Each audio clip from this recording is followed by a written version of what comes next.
Alright everyone, I am back. Let us go ahead and speak to Azem, or rather Venat here, and continue on.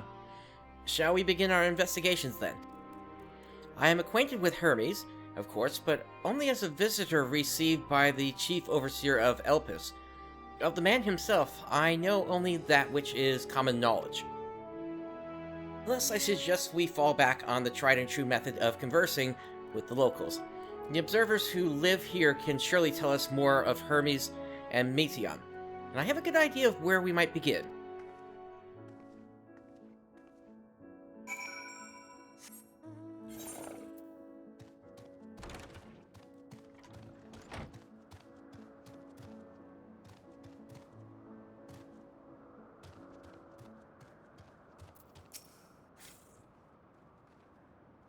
Seeing you, the woman standing in front of yonder building. Her name is Ismene. She is the one who made arrangements for my stay in Elpis, and from what I recall, she has held her position here for quite some time. Chances are she can provide us with some insights. Go and ask your questions. I will help with drawing out answers if need be, but I leave the choice of topic up to you.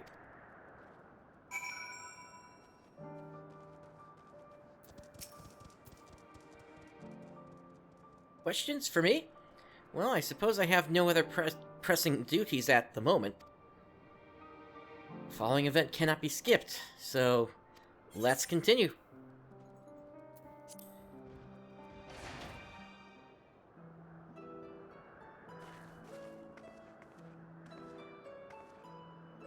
Greetings, Ismene.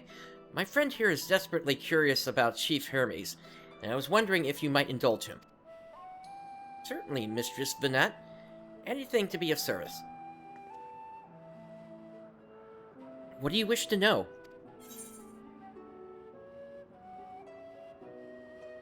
What kind of person is Hermes? Well, I can only answer from my own experience, but I would describe him as a quiet man, reserved, you might say, and occasionally somewhat poor with his choice of words. His reticent nature, however, does not prevent him from carrying out his duties as Chief Overseer. The man is a walking archive when it comes to life forms. He can discuss any species in incredible detail, and is the leading authority on concepts with the power of flight. I hope that answers your question. Was there anything else?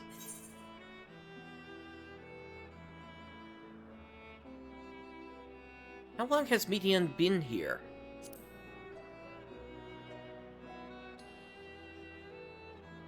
I cannot rightly say, and the Chief's personal creation, Metion, has not been subjected to observation and study like other concepts. So one day, she was simply there. And what do you make of her abilities? I understand that she is highly unusual, familiar, able to read emotions and communicate directly with one's mind. Exactly how she was created with that talent, however, is a mystery to me. My apologies. I wish I could explain her nature in more depth, but I've not had occasion to discuss it with Chief Hermes. Do you trust him?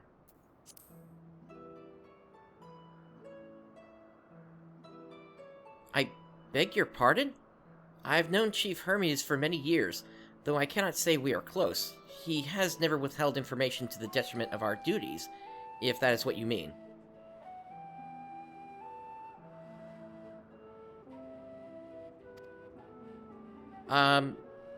Brooks, if you're talking about Metion, I thought she was Garuda. Forgive us, we seem to have veered slightly off course here. Is there perhaps someone else who could tell us more about Metion? That would be Timaeus. He has a similar expertise with flying concepts, and is more than eager to discuss the subject. You'll find him conducting his observations on the banks of the stream, somewhere to the east. Oh, and unless you take a particular joy in rambling discourse, I suggest you keep your questions concise. We shall keep that in mind. Thank you for your patience and your insight. Think nothing of it. If there is aught else you need during your stay, please do not hesitate to ask.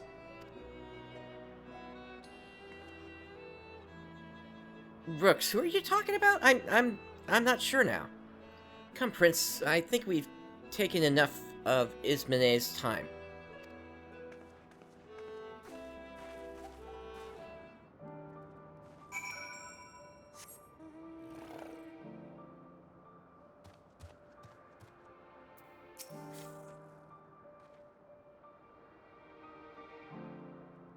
Our investigation is off to a fine start, wouldn't you agree? From here, I propose that we split up. I shall continue making inquiries with the resident observers. If you could track down the colleague Ismene mentioned. While I did feel compelled to interject once or twice during that previous conversation, you seem more than capable of drawing forth the answers you seek.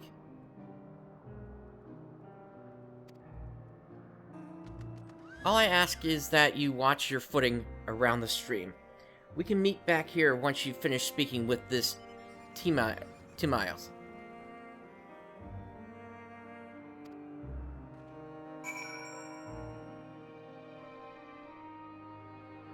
No, she's a character that we only just met for the first time in this area. I don't have any idea that would be Shiva.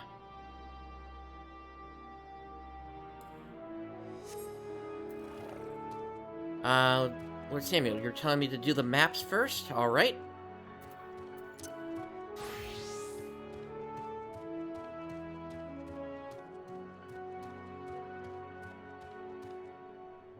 Alright, there's one.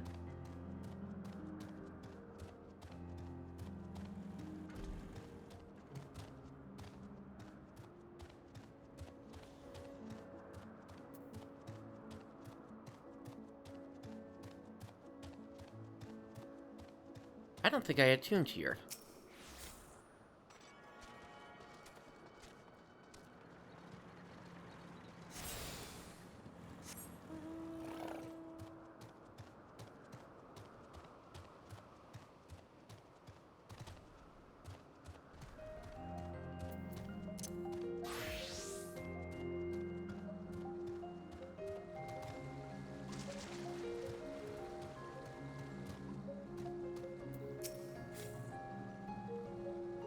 Yes, I am Timaeus, but please keep your voice down. You'll startle the birds. Another event where things cannot be skipped.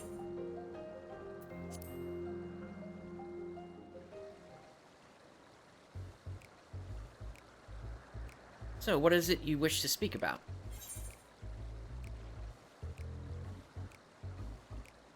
What do you think of Chief Hermes' flying creations? Chief Hermes' work? A worthy subject indeed. Those beings which soar through the clouds, majestic and graceful, are ever a favorite of creators. Even now, with so many veritable varieties in existence, the flood of newly imagined concepts continues unabated. What sets the Chief's creations apart, however, is how they benefit from his boundless knowledge of the celestial realm. Birds that climb so high that they disappear from view, others which traverse the boundless sky in moments, and all without riding the currents. I know of none save he who can conceive of such marvels.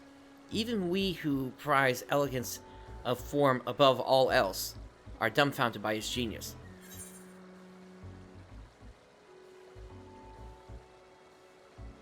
Meteon, too, is a marvel, then. My opinion on that matter would be superficial at best. Despite my admiration for Meteon as a concept, I have never delved too deeply into the inner workings of her nature. I know that she has a gift for communicating via emotions, but otherwise, her abilities are a mystery to me. If Chief Hermes should choose to submit Meteon's concept to the Bureau of the Architect, then will the design be registered for public scrutiny?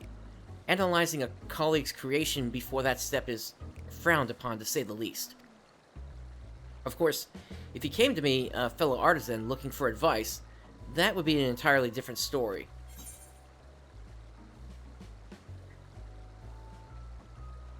Do you know of Dynamis and Emet-Selch? Dynamis and Emet-Selch? Those terms do sound vaguely familiar. Was there not a flower made here in Elpis which exhibited properties of one or the other? It must have been centuries since I last heard anyone speak of such things. Has there been a resurgence in interest? Then why bring up the subject? I'm flattered that you sought my insight, but I cannot afford to neglect my duties for the sake of idle chatter. Now, I really must return to my observations. Surely you have your own tasks to attend to.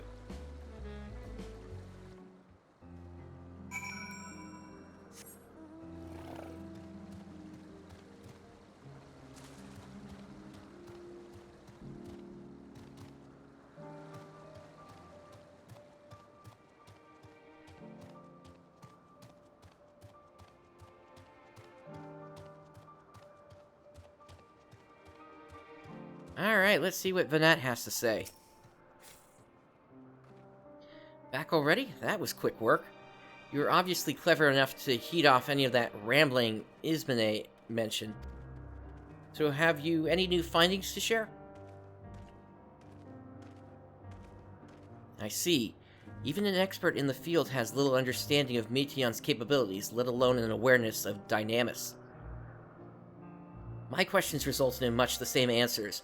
Hermes' colleagues view Meteion's as his personal project, and could provide no details beyond those which you just told me. Which leads me to believe that the only person with any significant knowledge of Dynamis is Hermes himself. Yes, we've made some progress here, but more information is needed if we are to reach any definitive conclusions.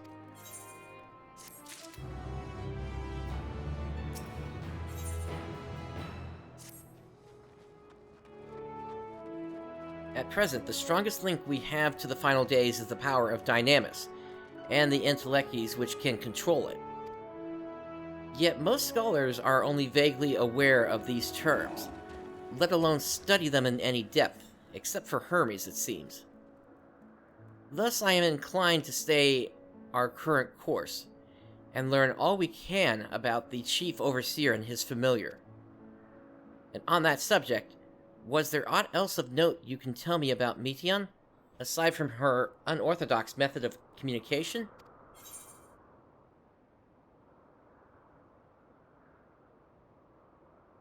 She and her sisters were created to journey to the stars and search for an intelligent life.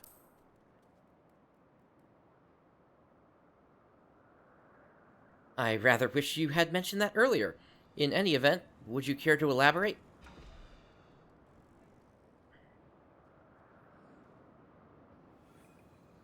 So these siblings of hers now travel the great expanse in search of deeper meaning. Thank you. Though the mystery at hand remains unsolved, I feel you've touched upon a vital clue, one we should keep in mind as we continue. Next, I propose we take ourselves to Peripeteia Crystalline, not far from here. Just follow the path to the west.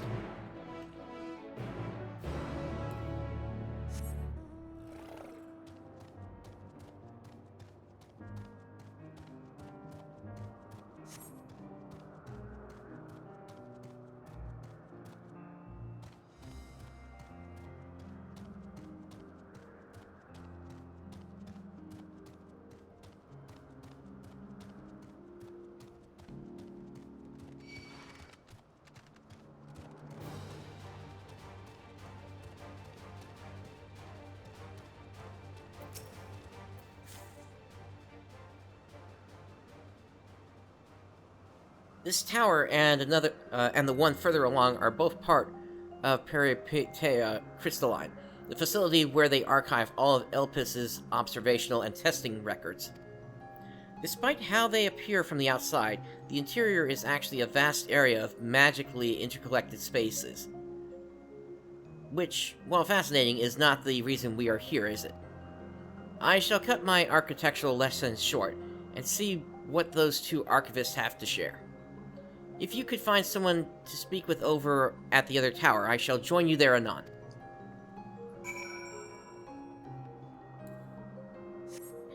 To the other tower.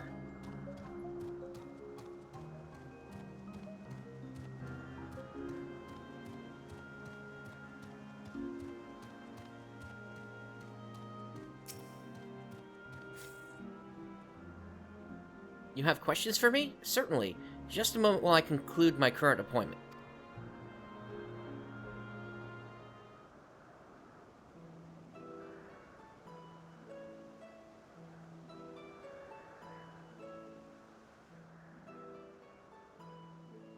Indeed.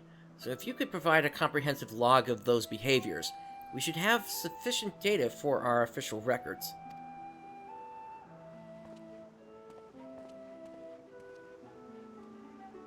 Now, what was it you wished to speak with me about?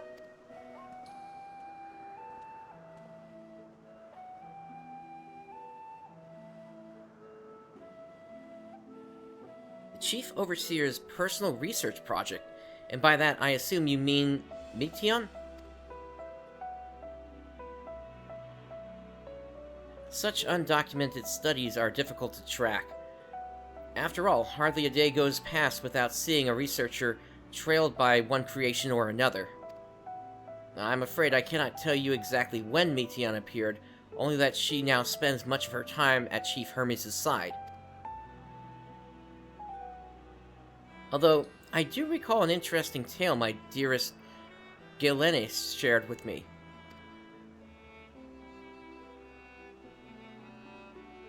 Hydaelyn is my partner, and a fellow researcher here in Elpis. She was returning late one night when she caught sight of Chief Hermes sending Metion heavensward, a host of them. For several days, she would speak of that scene with wonder, describing it as one of the most beautiful spectacles she had ever witnessed. That sounds like a story I should like to hear.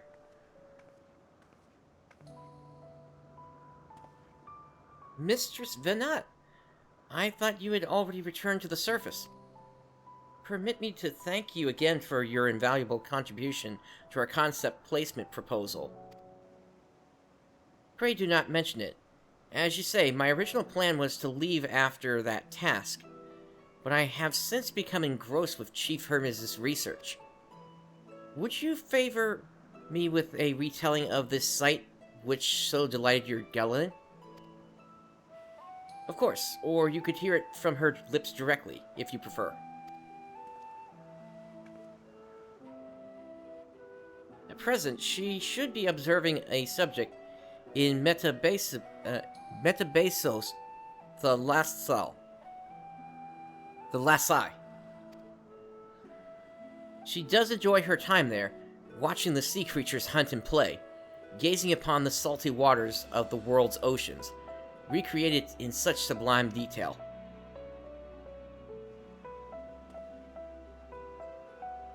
I imagine you must find similar joy in indulging your boundless curiosity, Mistress Venat. Even though such pursuits must continually and regretfully delay your return to the star. Indeed they do. 'Tis a rest well-deserved and long overdue, I should think. How greatly have we prospered for the wisdom you accumulated during your travels as a Zem. And what would Elpis be without your earlier academic work? The theories you developed served as the basis of many techniques still in use today. Man is a creature of contemplation, but none embody that nature with as much enduring passion as you. I dare say there is not a soul alive more worthy of a return. I shall rejoice the day you depart on your final journey. I will be honored. Well, shall we take this opportunity to meet with Hydaelyn in person?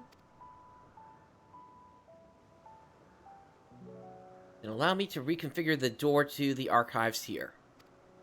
It will take you up to the Skyway, and spare you the need to avoid hostile concepts on the ground. That would be most helpful, thank you.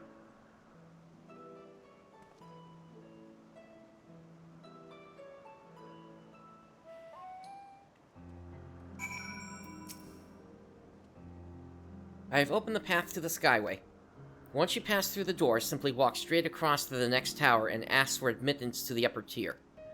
Upon arriving at the upper tier, walk straight across the Skyway, and you will find yourself at the entrance of Emet-Selch, the Lasai. Hydaelyn will be eager to share her tale with you, I'm sure.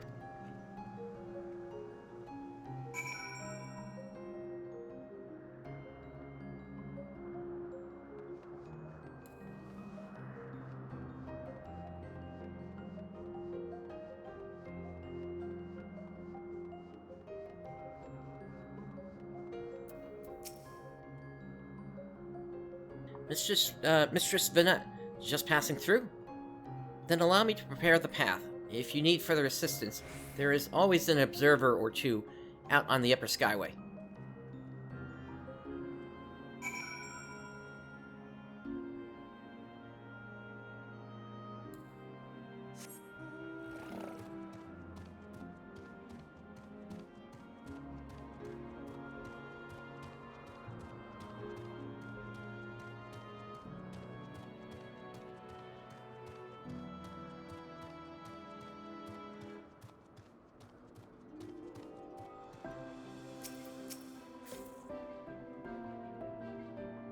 Mistress Venat, I was not told to expect.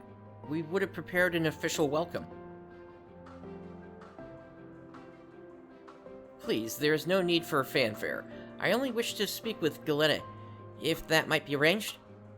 Yes, Hydaelyn, of course. I will inform her immediately. But she may be engaged in a testing phase. You could be in for something of a wait.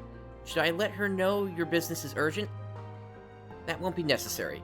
This lovely view will keep us occupied until she is ready to receive us.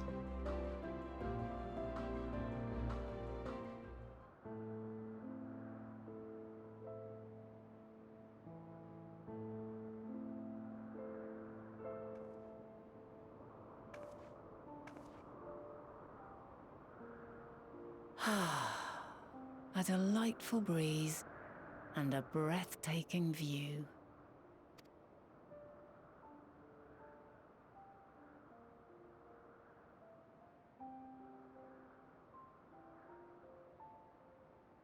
What is it like in the future? Is the world still a beautiful place? Well, until recently.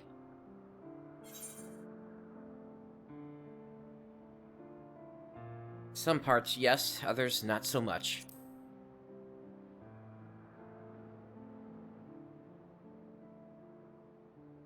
Dark, hidden places, rife with danger. Those have an altogether different, but no less powerful sort of appeal. While we wait, will you not tell me about your adventures? Well, not the portentous events which led you here, but the simple delights all your own. By learning about the future world, I may gain insight into future me's plans. But more than that, I have an interest simply as a fellow traveler.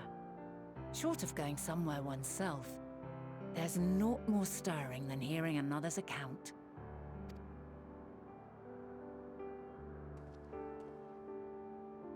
Where to begin?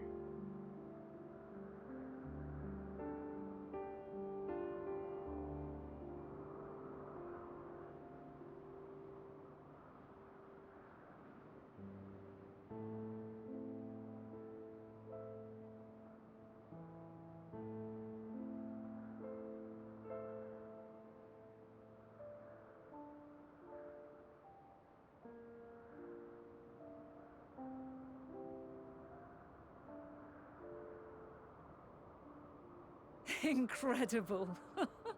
Would that I could have been there to see it. I wonder if Hildebrand was included in that explanation.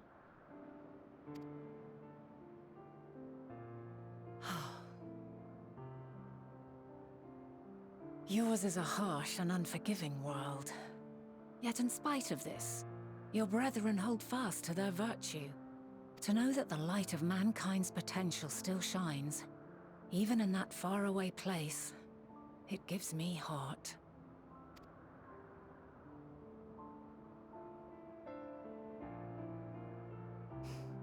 Thank you for regaling me with your tales. I will treasure every word. As you know, I was once a scholar. And among other things, I sought to understand the workings of the world. What exactly is ether?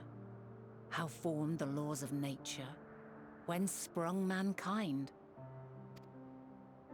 Riddles and mysteries beyond counting. Over the years, I have managed to find answers to some few of them. Yet rather than attain a sense of mastery, the more I understood, the more I came to hold the world and its miracles in awe. We too are miracles, each and every one of us, born of the warm breath of life that traverses the heavens, swirling through eternity. When I fully grasped the improbability of our existence, nothing felt impossible anymore. If it could be imagined, it could be done.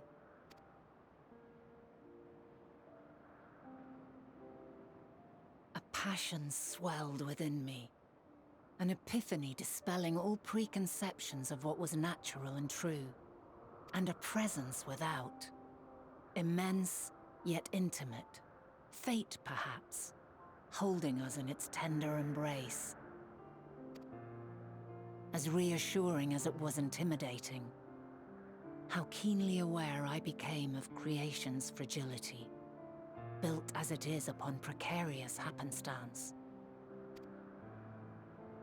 I was overcome with an irrepressible urge to know the world more intimately, to hear its voice, feel its breath.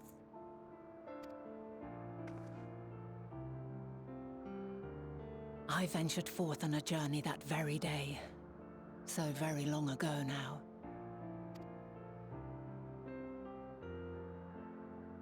Freed from presumption and prejudice, I saw the world through a newborn's eyes.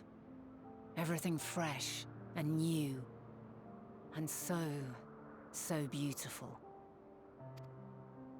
Lands that stretched on forever. Skies one could drown in. The heartbeat of nature, silent yet strong. And amidst it all a people, beacons of light and life. Laughter that warmed my heart like naught else before. They are my meaning, and my purpose, my love.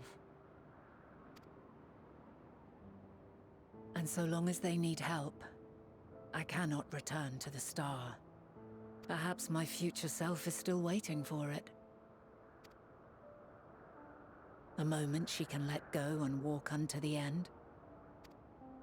Safe in the knowledge that man will find his own way.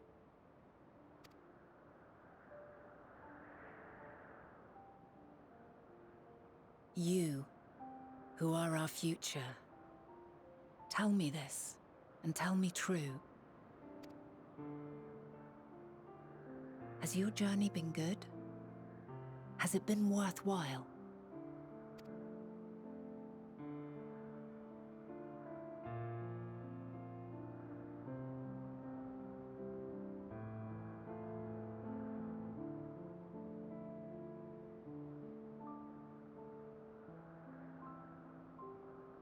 Pray forgive my lateness.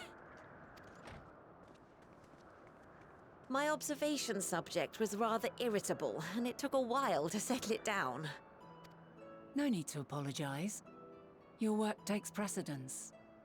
Besides, we had a pleasant conversation in the meantime. You're too kind. Now then, I'm told you wished to ask me some questions. Indeed. I've an interest in one of Hermes' creations. Meteon. You witnessed a host of them take flight, yes? Oh, that! Yes, I did. 'Twas in the dark of the morn. I'd left the Thalassai after nocturnal observation. As I walked along, I spied a bright light climbing high into the southeastern skies. Then, in an instant, it was gone, like a shooting star, only rising rather than falling. But then another shot up, then another, and another. Intrigued, I made my way to the edge to investigate. And who should I spy on an isle to the south but Hermes and Meteon, the Metea, rather. There were lots of them, and I realized they must be the shooting stars that I'd seen. A dazzling spectacle indeed. Have you spoken with Hermes about this? Oh, yes. The sight left such an impression on me that I approached him about his mystery project the very next day. Alas, he said that he couldn't reveal anything just yet, that he needed to conduct further tests. It shouldn't be long now, though. He often returns to that isle, and I have a feeling he's nearing a breakthrough.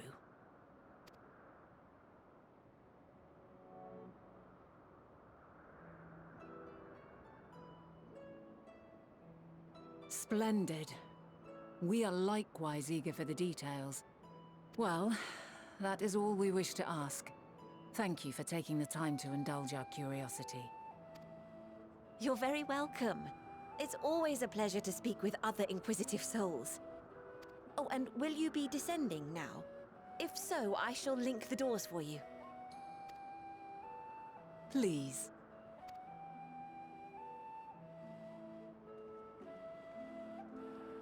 Sounds like we need to find out when Hermes is doing his next experiment.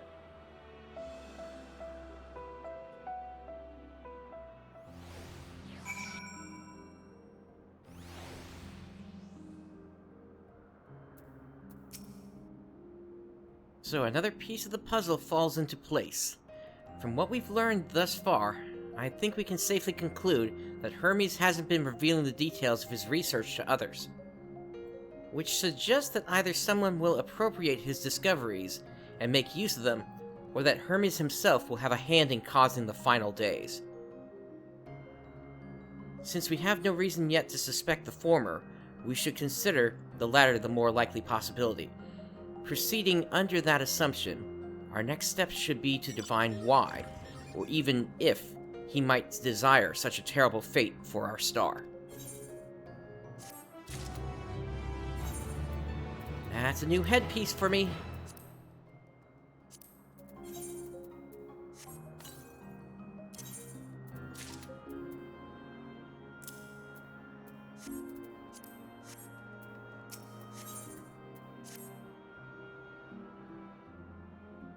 I should like to visit the site from which Hermes set forth the Metea. If we are fortunate, we might find some hint of what drives this research of his. Hydaelyn said she spotted them in the southeast, rising from an isle she could see from the edge. If we could stand at that same vantage point, it should not prove too difficult to locate the isle in question. Let's take a look, shall we?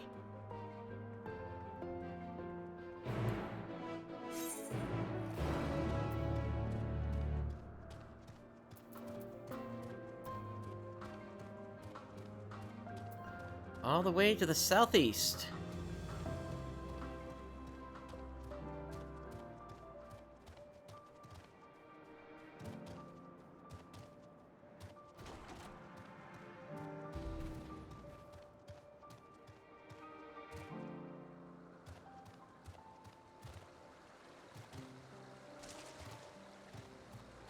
Yeah, we're getting a huge amount of lore here. I guess my question...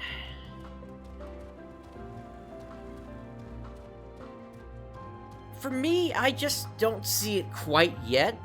That Metea is, or that they are the ones that caused everything in the first place. I mean, certainly the telepathic abilities are definitely one sign of what could be going on. But beyond that, we really don't have much else to really conclude that they're actually involved here. The only other hint that we really have of that is that the voice that spoke out when Zodiark was defeated was female in nature, so that's the only other thing I can really think of. So maybe something's going to happen to Hermes, and that sets them on the path of doing whatever causes the final days to happen. But still, would she even know what would be necessary to even turn people into monsters like that? It's to me, it just seems a little far stretched right now.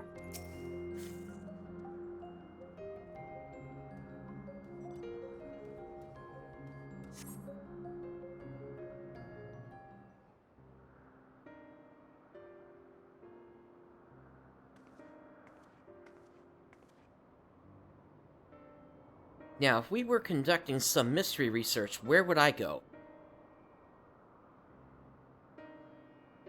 Ah, what about that one? Have you the means to fly? It is quite a distance away. Inconvenient, but hardly an insurmountable problem.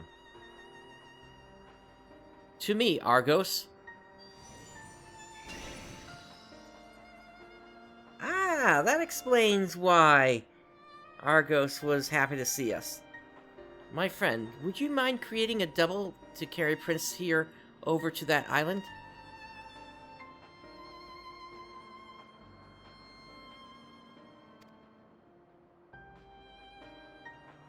They don't know us in this time. Stubborn creature. There is no place on this great star we have not together traveled, and still he remains obstinate in the presence of strangers. Argos has rather exacting standards, I'm afraid.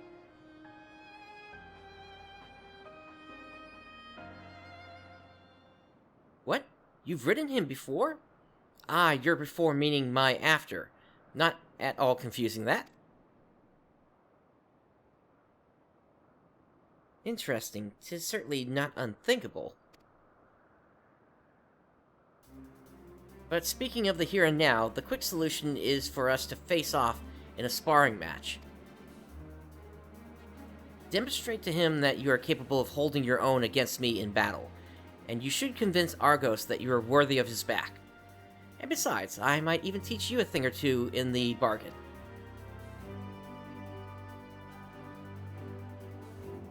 You seem doubtful, but useful lesson or not, it will certainly be a moment to remember. A memory of the distant past to cherish. What say you, traveler out of time?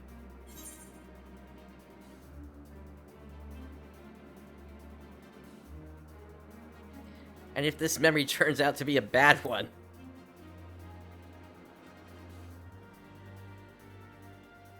That's up to you, isn't it? If a loss would sting, then you had better win.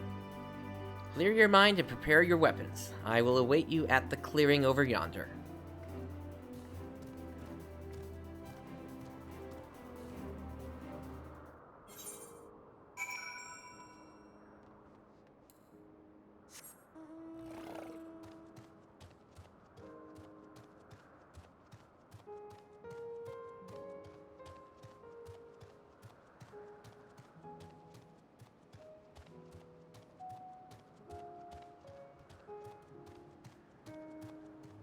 Once again, the music through much of the expansion has just been very somber in the different areas and such.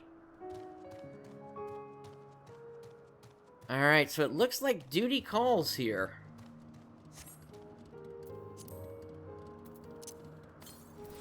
In that case, I'm gonna eat.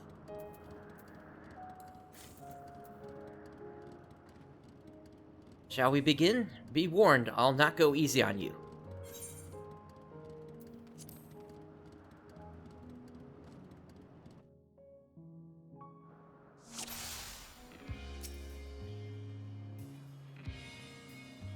Alright. Alright, let's see. Let neither side hold back.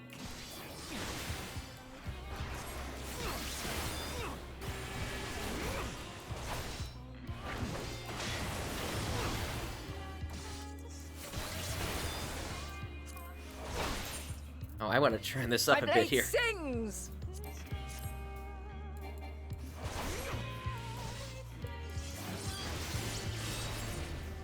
Yeah, that right there, that's the paladin attack I want to see added into the game for regular paladins to use.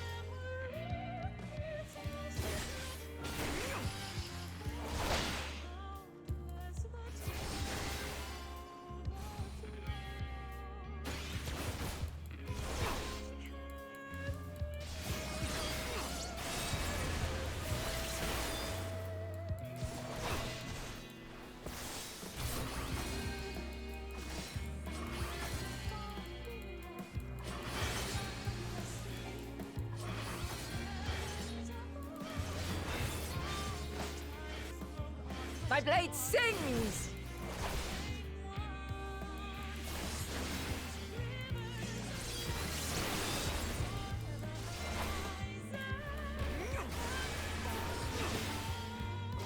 Impressive. I shall have to try something different.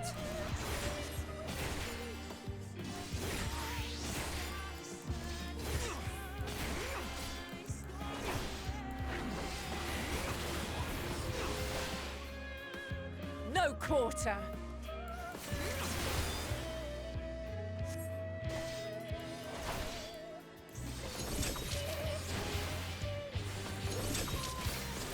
Ah, she switched to dancer. Have a taste.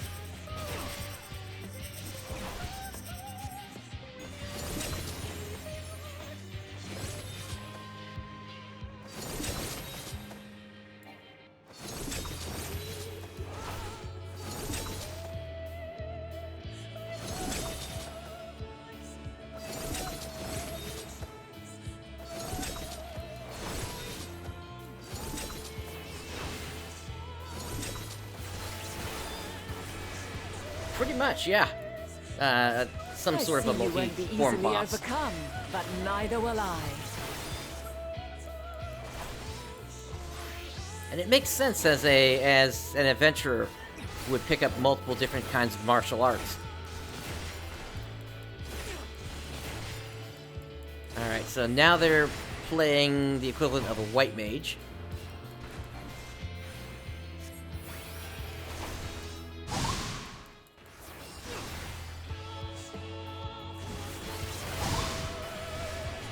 Prepare yourself.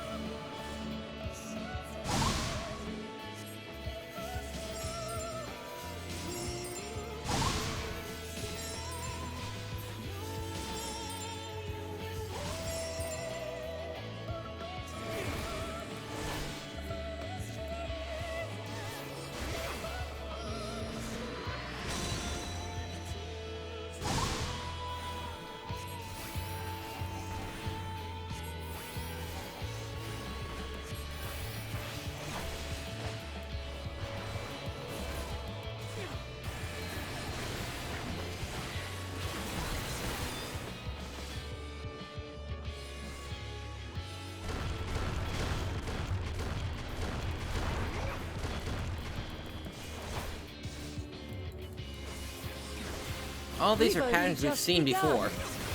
Come at me with your all.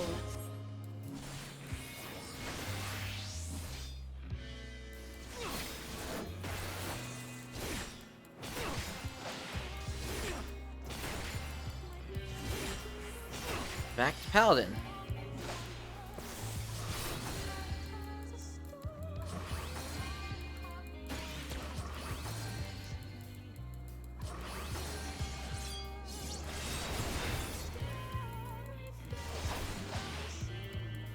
Very well. Let us move to the final trial.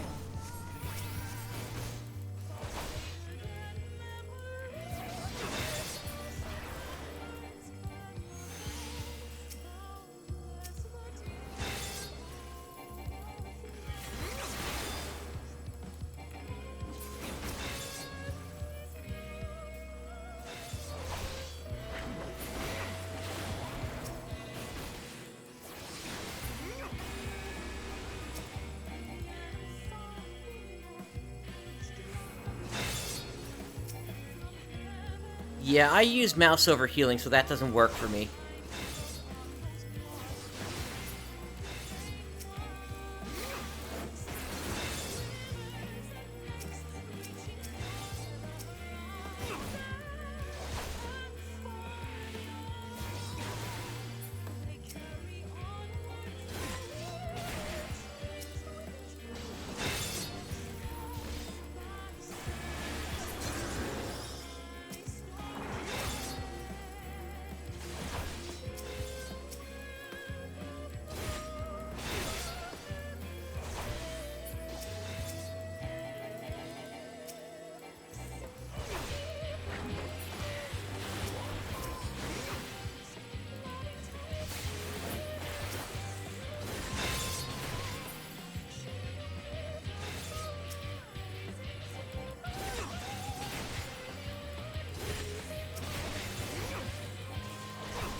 I had a better sense of which one was moving in faster.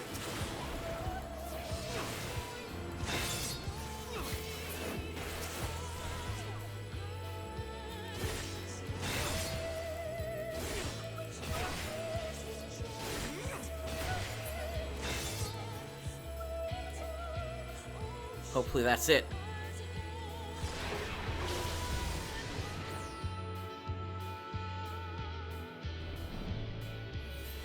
Break your chains, shed your burdens, and show me your strength of will!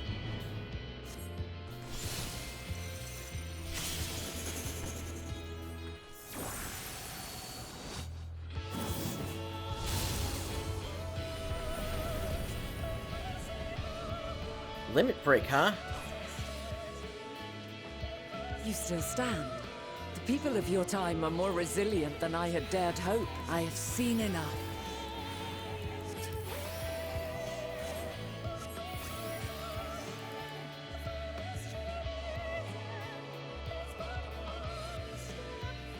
One and done.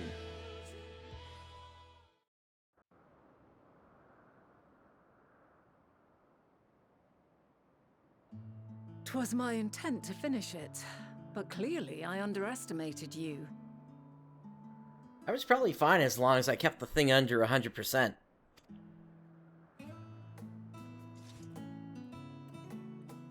One would think I never learn. I made the same mistake with Azam when we first sparred. Despite being less than half my age, his strength was astounding. As is yours. 'Tis plain you have weathered considerable hardship. Far more even than your tales would suggest. It seems we have both learned much on our journeys.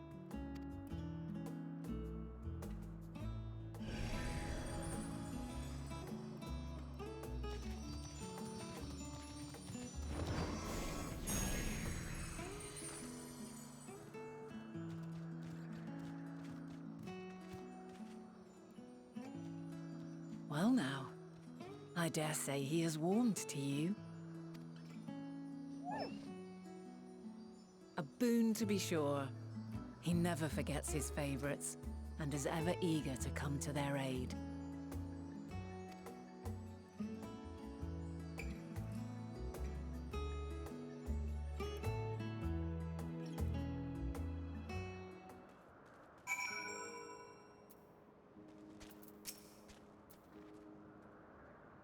Argos will soon have us standing on the very spot where the Metia made their departure into the night sky.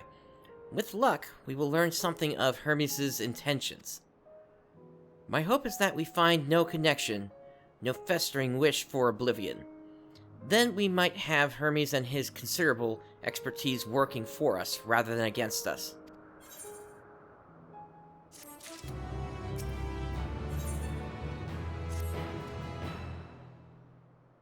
Let us move over to the edge before mounting, shall we?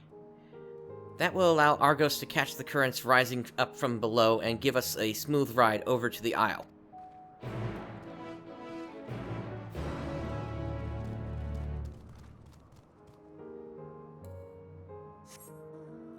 Alright, over to where Argos is.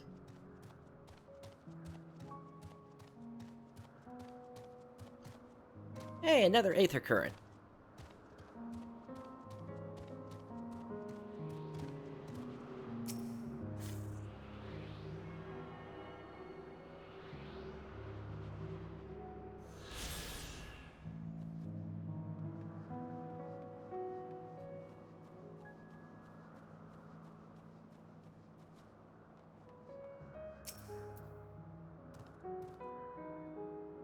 Argos motions to his back with his muzzle. You've been given the go-ahead to hop on. Let's ride.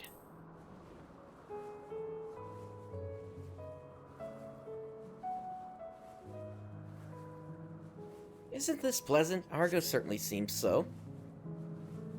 Seems to think so.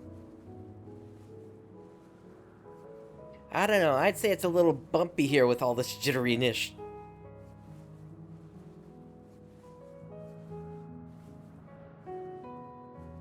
Now, what was the name of that tree? No, something. That just goes way too fast for anybody to even read that.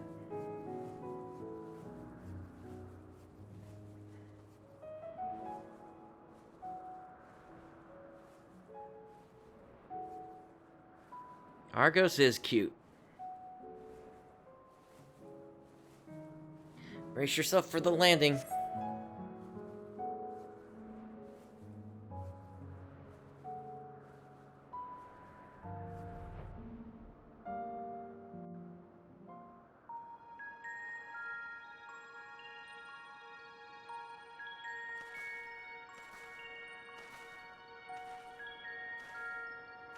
Quite a small place, lacking even the most basic equipment.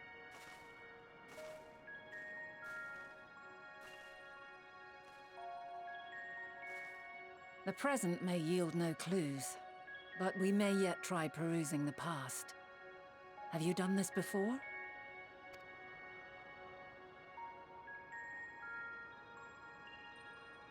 So you cannot control the power freely. Worry not. I shall assist you. Ah, the echo. Come and stand before me.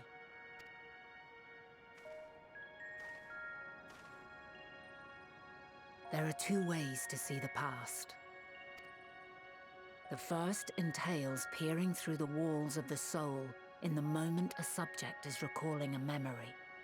The second requires no subject, and is instead a process of piecing together an event from ripples left in the ambient ether. And isn't there a form of this where you can actually interact with that past as well? Yeah, that's actually a 1.0 thing I brought up there. As memories are etched upon the ether of the soul, so too are they etched upon the ether of the world. In this way can history be preserved. Such memories are given to fading, however, and can prove challenging to visit. But come, let us try. Close your eyes.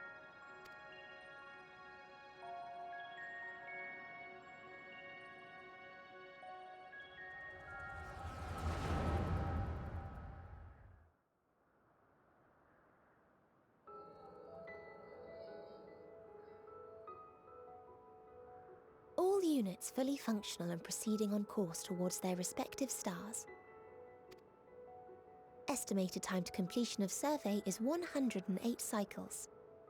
End of status report. Severing connection with shared consciousness. Did you hear that, Hermes? All is well.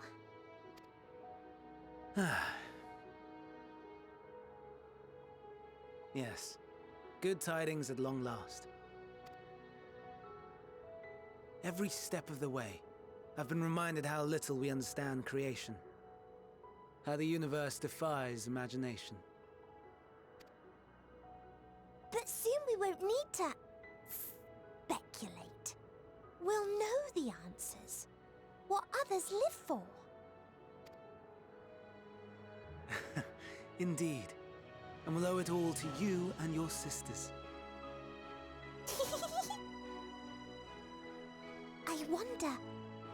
What answers we will get. Whatever intelligent beings that exist out there are bound to be vastly different from us. Diverse in form and culture, possessed of unique ways of thinking. Their conception of life and its purpose will be no exception. Completely and utterly unlike ours. Utterly unlike... how? I have no idea. Yet whatever answers we receive, I will not dismiss them out of hand. No, I will think earnestly on them all. I wonder if one of them is going to end up at the Dragon Star. And I will share them with our people, that together we may contemplate our own existence. Perhaps then our star will become a better place. Not only for man, but for all life.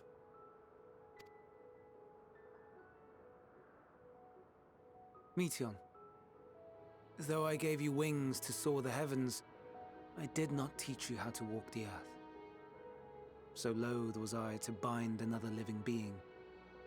In the course of your long journey, you will learn from those you meet, learn to walk and run and so much more. And when you return, older and wiser, we will have a celebration to mark your homecoming and coming of age both. Will there be apples? Covered in syrup? And how are you supposed to eat them? Rather than food, perhaps...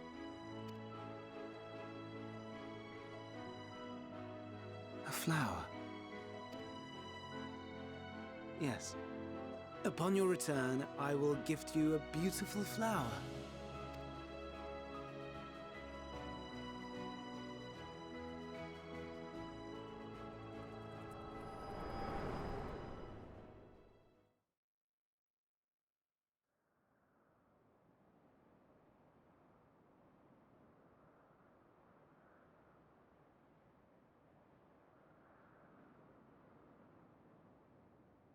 So, what is your opinion?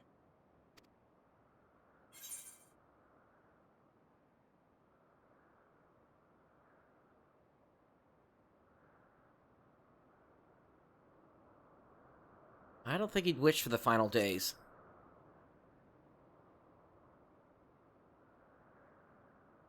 I'm inclined to agree. As we had suspected, the two are somehow involved. Yet 'tis difficult to believe that they would deliberately seek to end all life.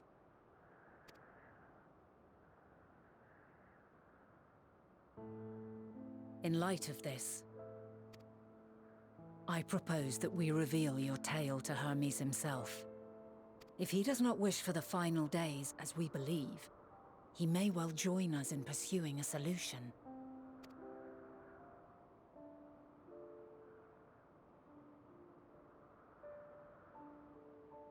Then it is settled. Let us seek out our friend with all swiftness. 'Twould not do to let such a pure soul be blackened by tragedy.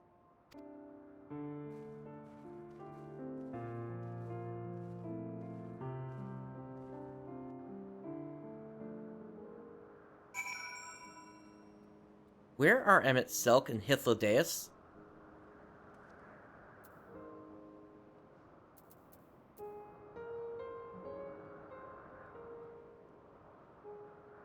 And I mean that in, I wonder if Emet might have done something while we were away. After hearing our tale.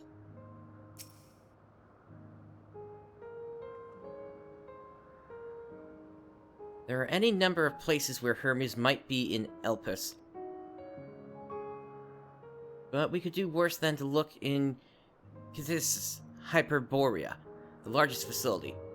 It stands in Emet-Selch Boreas, the Northern Isle. I wonder, Prince, for an institution which claims to studiously research every species destined for release into the world, Did you not question how they find room for them all on so few islands? The answer lies within Ktisis itself. I touched upon the practice before back at the Archives, where a vast area is stitched together out of multiple conceptual spaces.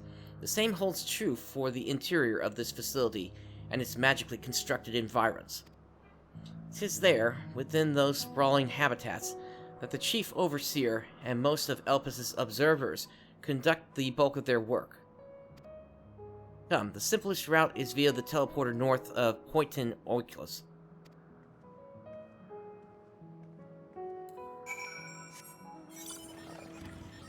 Well, in that case, I would think that I would need to teleport there.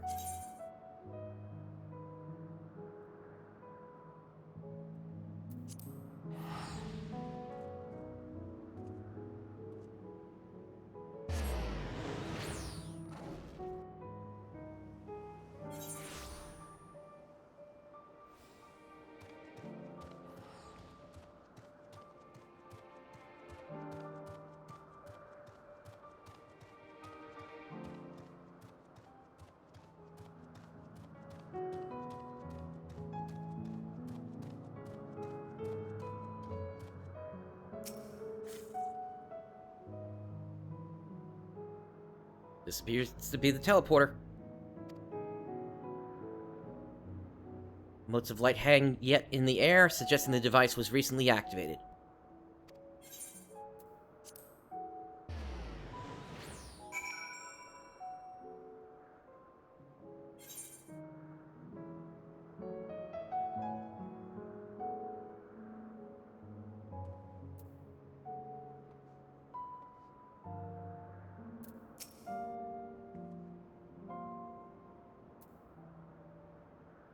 Ah, good. The teleporter acknowledged you as my guest. You should now have the authority to use it as you wish. As for the way to Ktisis Hyperborea, we follow this path and turn left at the crossroads.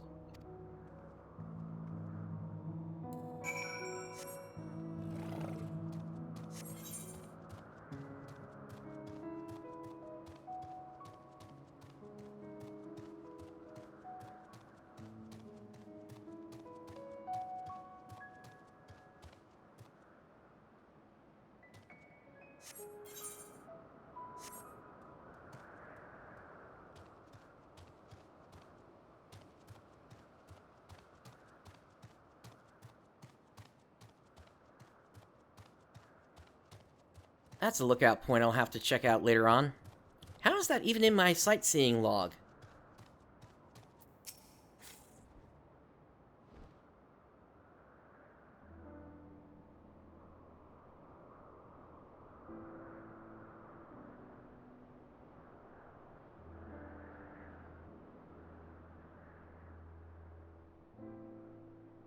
Here we are, the grandest research facility in Elpis. We should head inside and ask after Hermes' whereabouts.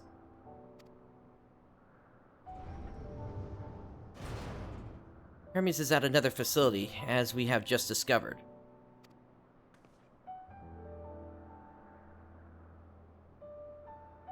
Oh, there they are.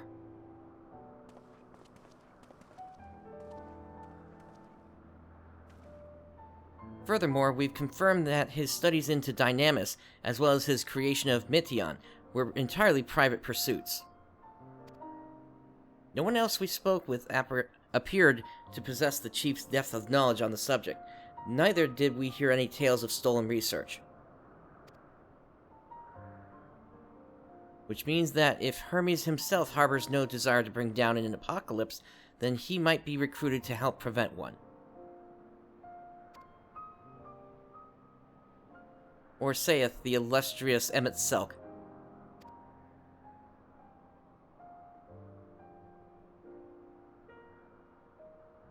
According to your story, the 14 divined the connection between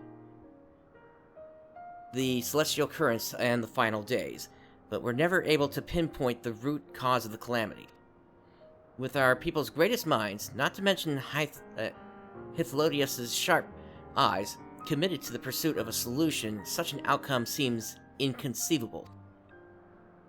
The only possible explanation is if the nature of the catalyst was so inexplicable that even we fail to perceive it.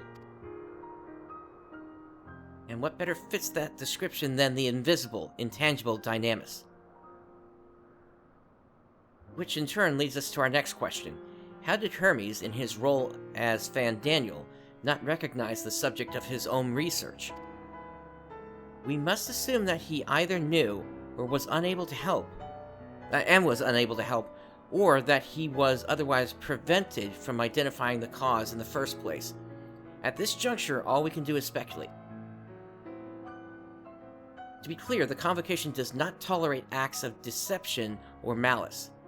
We are practiced at perceiving truth, and would have known had Fandaniel lied to us.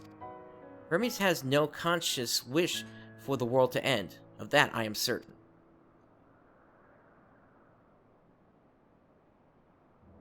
It seems there is more to the tale after all.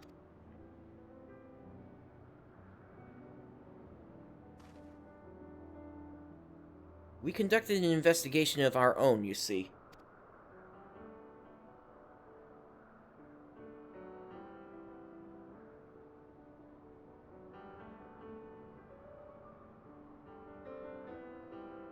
How comforting. We seem to have reached the exact same conclusion. I see no reason to delay further. 'Tis time we brought Hermes into the fold, as it were. Thank you for your understanding.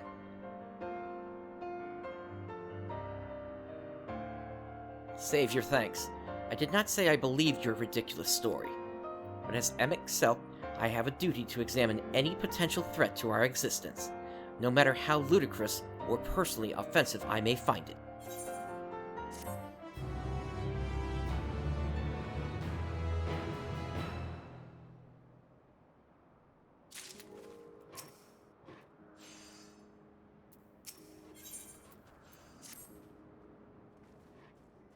I think the time for leisurely exploration is past. If I might have a moment to adjust my vision. There he is, on the next aisle over. Mityon is with him. Hermes appears to be in the midst of an observational study, but I suggest we hurry over before they venture elsewhere. Head straight down the path. We can teleport to Misopsis Euros from the device at the bottom of the slope.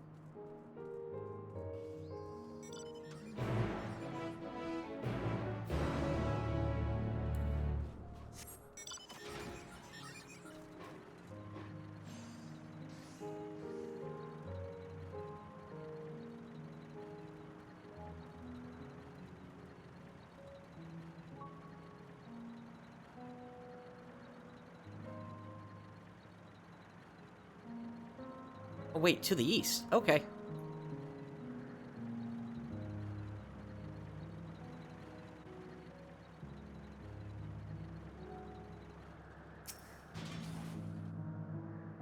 This appears to be the teleporter. Let's head over.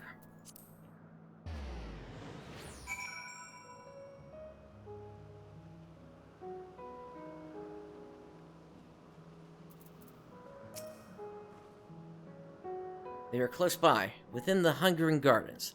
That would be the circular enclosure you see just up ahead. Well then, Prince, make yourself useful and bring Hermes out here to us. If I were to go, he would assume I was only there to press him on the Fandaniel matter. Of all of us present, you stand the best chance at convincing him to put aside his work for a moment. But the creations in there are not exactly... Then again, perhaps Prince can handle them. He did survive a bout with Venat, after all. Off you go to find Hermes, but do be prepared to come to blows with the garden's denizens.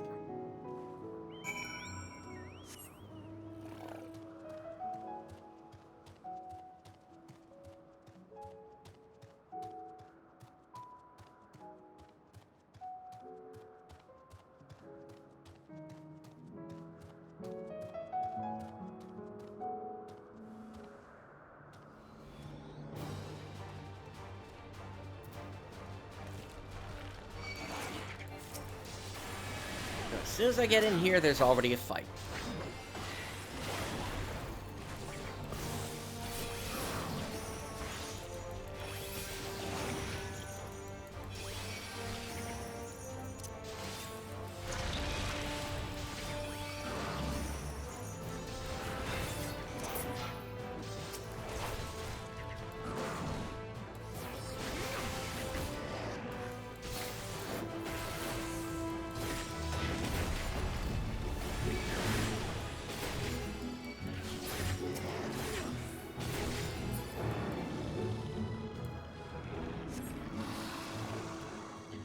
Alright, let's find Hermes.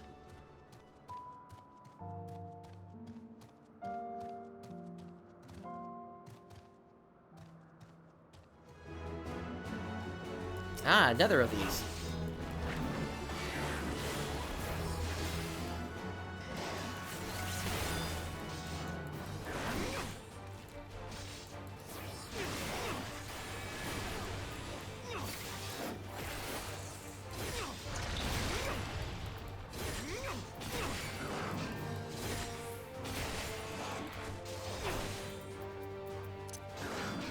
I forgot Hadrid.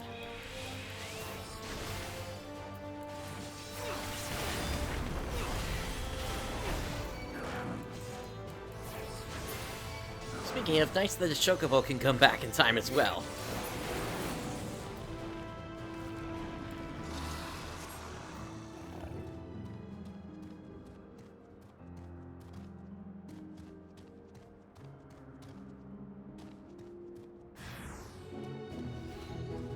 I wonder if I can outrun these.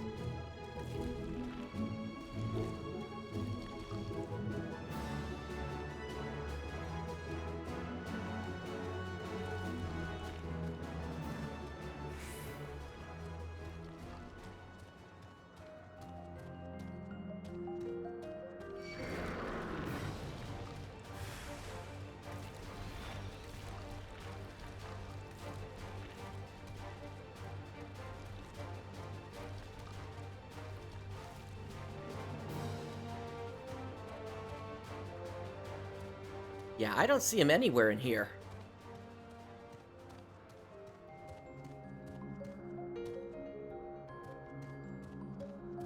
Oh, there they are.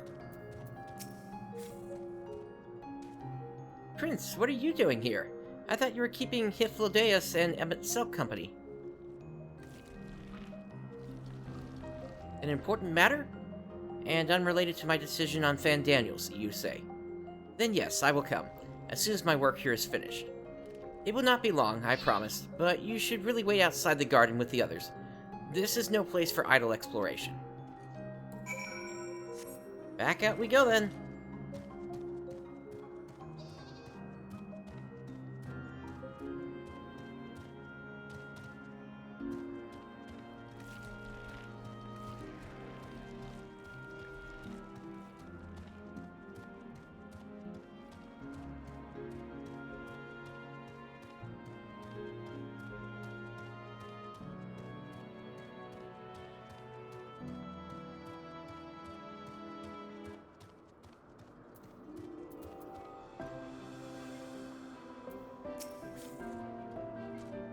You spoke with Hermes, then. And were briefly entangled with the denizens of the Hungering Gardens as well, I see. Or should I say, smell. I cannot speak for certain Convocation members, but I, for one, am impressed with your fortitude. Well done indeed. Now that you've convinced Hermes to confer with us, let us pray that things will soon take a turn for the better. For as fascinating as it would be to meet the Emet-Selch who would recreate Amarat in the depths of the ocean, I think it's best for all concerned if such tragic events never came to pass. Be it our future or your past, assuming yours is not truly written in stone. Naive hope that is.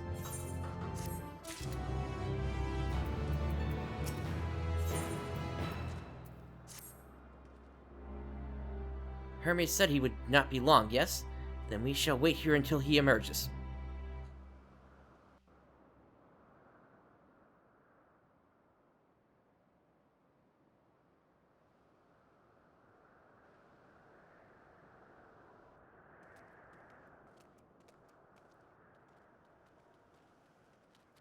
My apologies for keeping you waiting.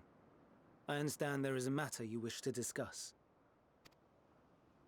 Aye. A matter of the utmost gravity. If one can suspend disbelief. Go on then. Tell him what you told us. Who you are, and why you came. Where to start?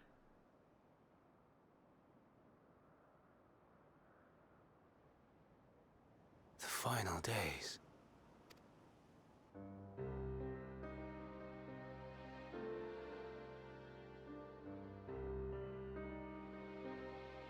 The phenomena observed during these star-encompassing calamities is likely the product of a dynamis reaction, and none is more versed in the applications of this energy than you, Hermes.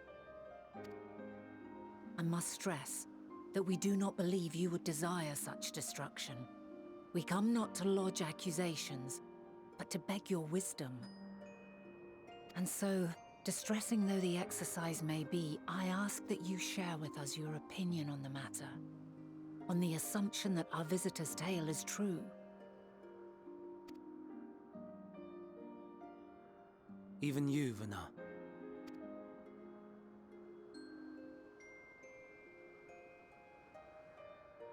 As you say, the phenomena observed in the two calamities may both be attributed to dynamis. Of note is the difference in its effect. In the first final days, it warped creation magics.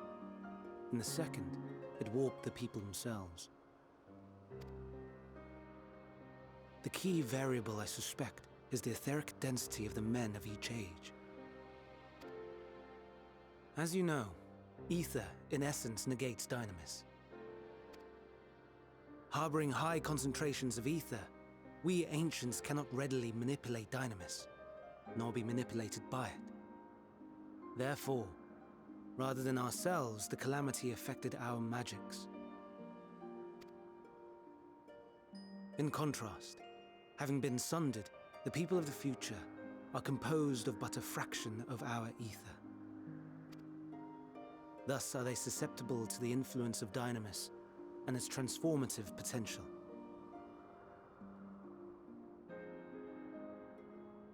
Is he going to suggest we continue with the rejoinings? But that would explain only the mechanism, not the cause.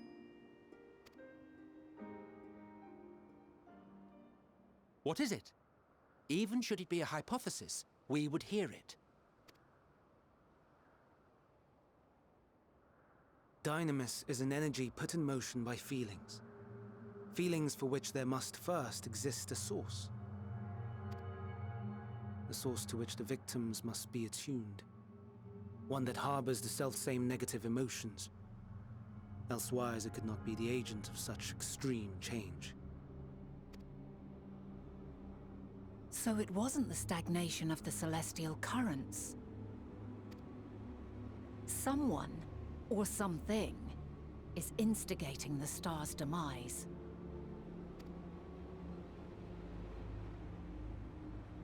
So, we've a villain on our hands after all. Any idea who or what it could be?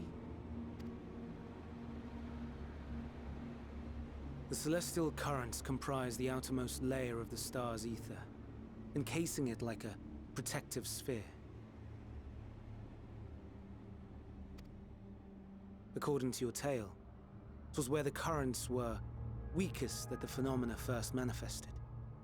If the inciting factor came from without Aetheris, then its effects would first be seen in those locations.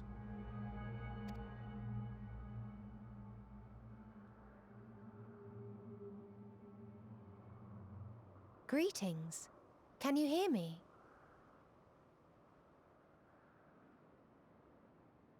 Do not be alarmed.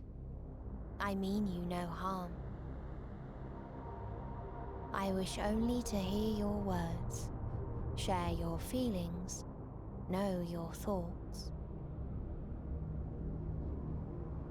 May we please be friends?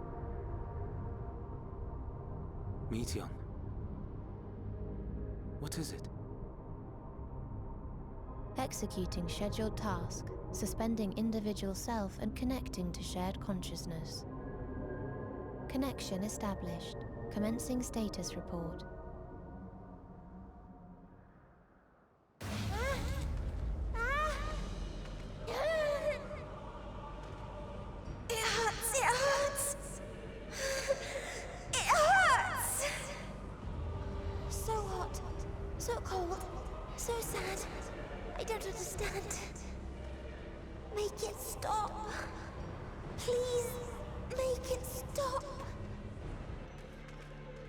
Steady, Meteion. Steady. So scared. So lonely. The pain. It's too much. Why? Why do we? They hurt. Hate. This is wrong. All wrong. She's gone? But how? So she wasn't Shiva, but there's something else at play here. Something connected to her.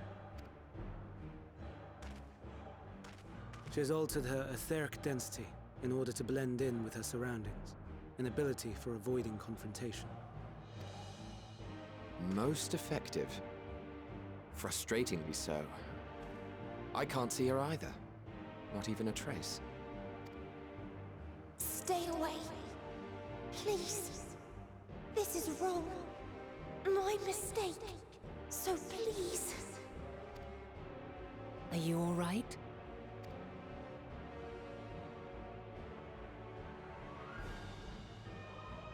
In your mind?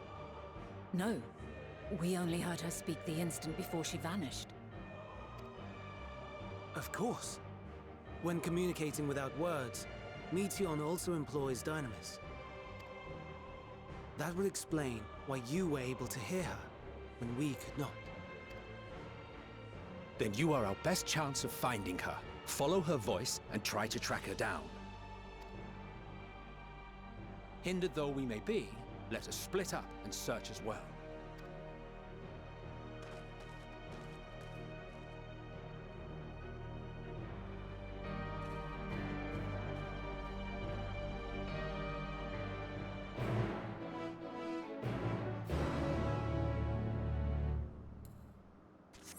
Alright, let us find her then.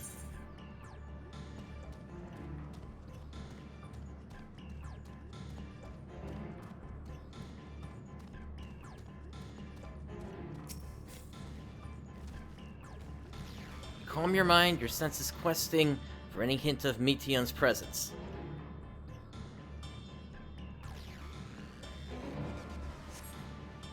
You fail to hear her voice. She must be elsewhere.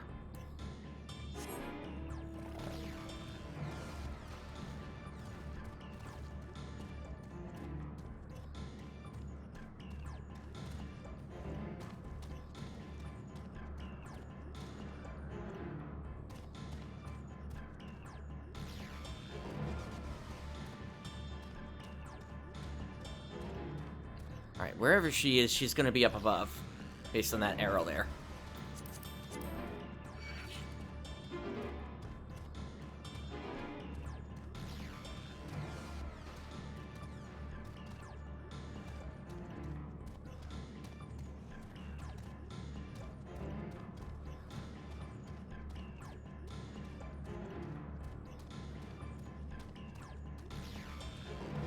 Right, Rooks, I get what you're saying, but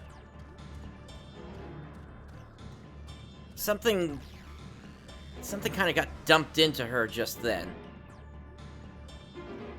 Actually, that's kind of how it happened with the profound darkness, and yeah, I kind of see it. Calm your mind, your senses questing for any hint of Meteion's whereabouts.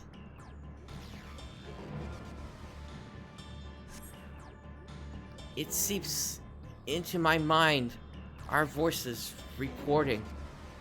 No, no, Hermes mustn't hear them. I have to run, to hide. Metion's anguished voice grows distant as the source seems to flee down the slope.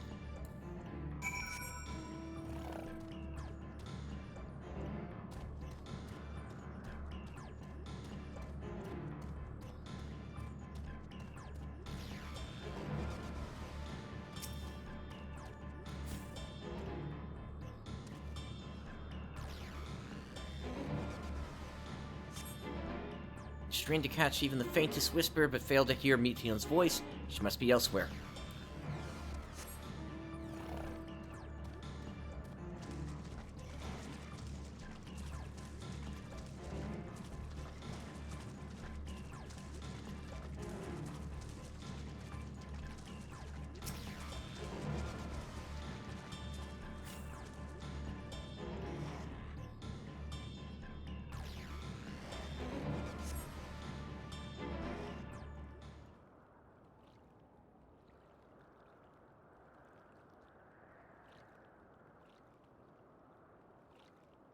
Greetings and salutations.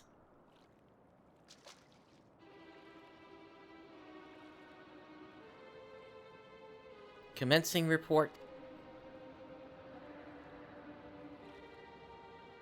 Oh no.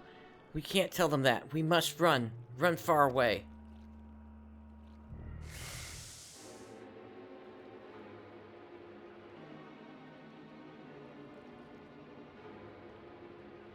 Please, don't follow me.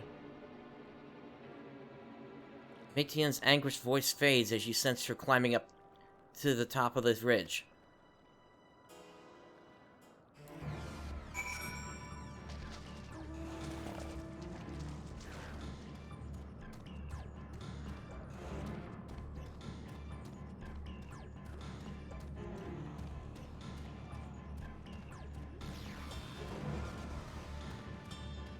We're about to cross into a new area of the map.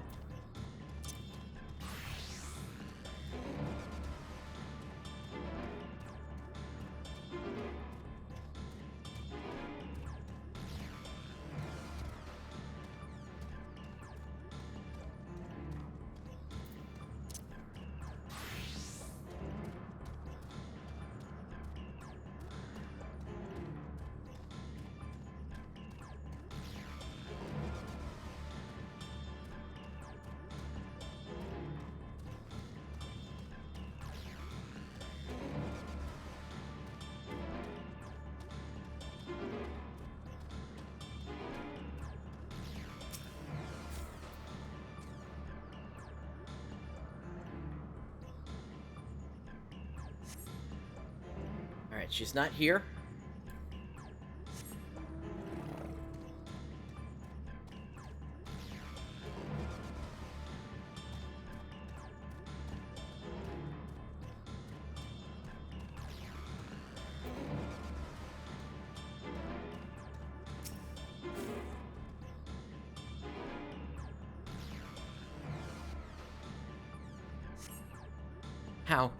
How did it come to this?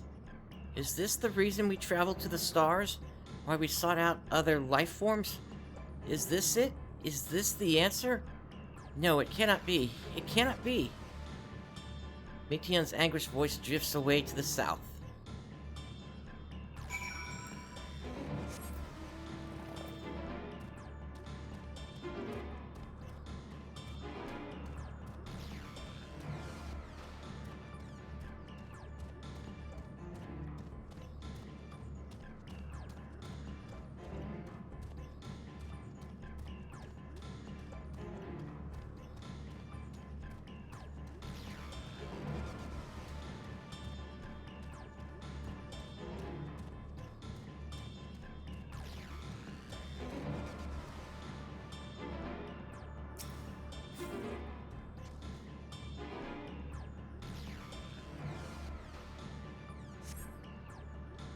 Alright, she is not here. Let's keep looking.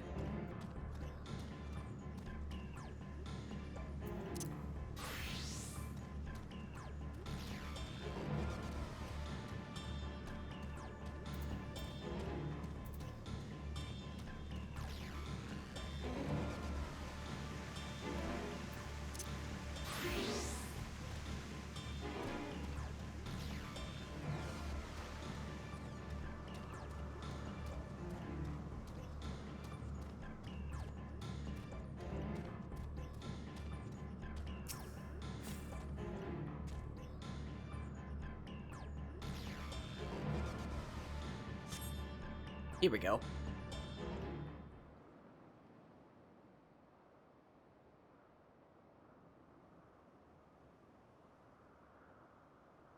Compiling report for dissemination to Hermes and all peoples of Etheris.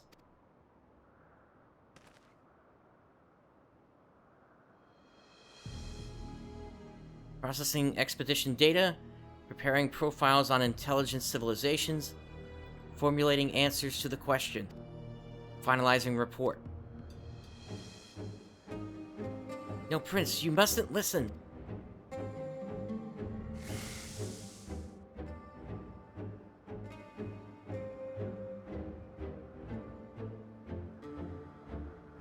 It's wrong. It's all wrong. Meteon's anguished voice flees towards the lake. Any signs of Meteon? Panicked and confused, which will make it all the more difficult to predict her movements. Hermes, what do you make of this situation?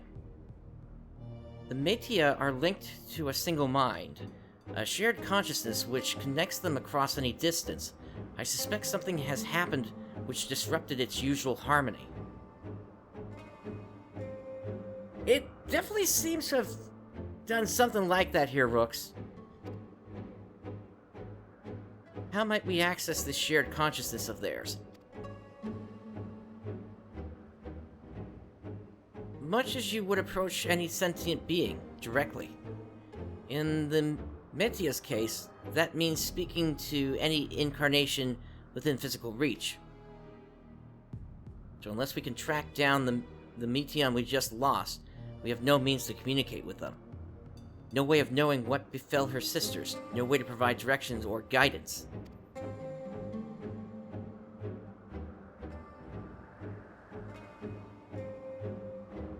That would be kind of a leap there, Rooks. I don't think it's gonna be Genova.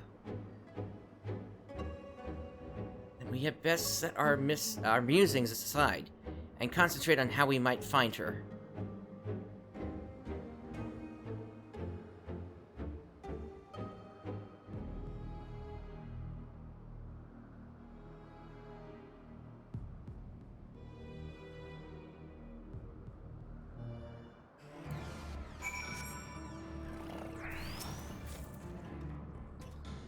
Oh, my dear Meteon, what did you witness out there that frightened you so?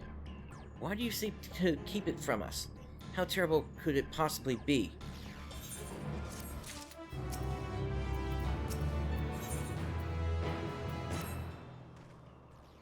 Correct me if I'm wrong, but Meteon renders herself invisible by matching her etheric density to that of her surroundings, does she not? If so, could we not then disrupt her concealment with a surfeit of ether? Much how Emet-Selch solidified your presence when we first met you? Don't be absurd. I can hardly channel ether to a recipient whose whereabouts are hidden from me. Which is why we must all work together.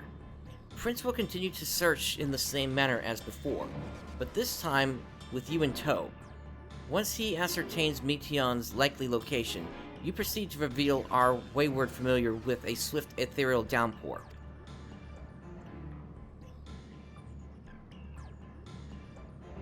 Very clever, and thankfully she has made herself easier to capture by fleeing towards Leth.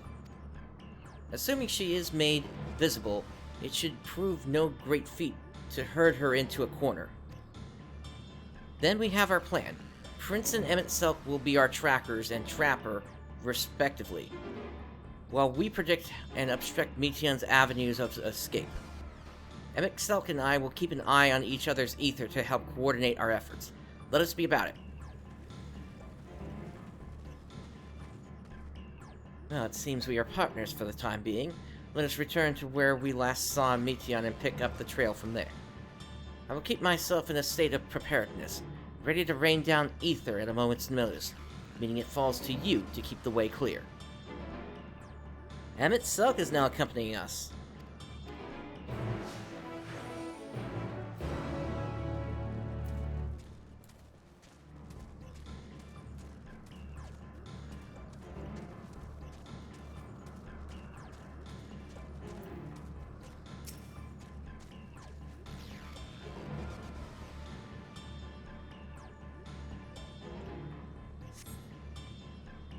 No voice. She must be elsewhere. Nothing this way? We try another route then.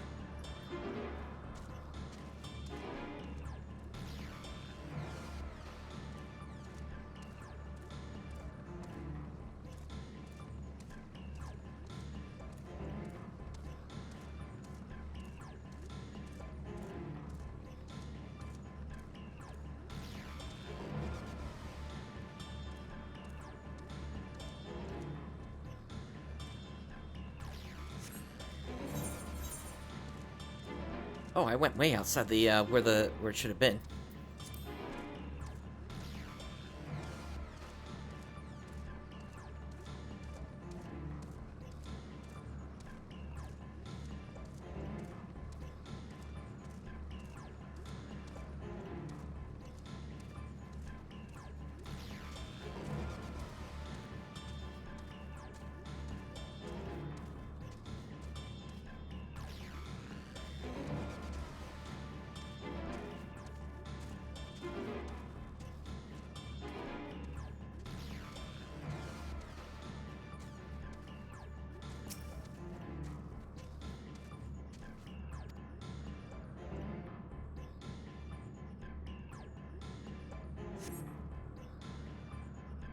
Why can't I fly? Are my functions being restricted? Hide, yes. I'll just have to hide then, where no one can find me. Metion's anguished voice heads towards the water's edge. She went into the lake? As if this wasn't tiresome enough. Well, at least that open expanse should make her easier to find. We won't lose her this time.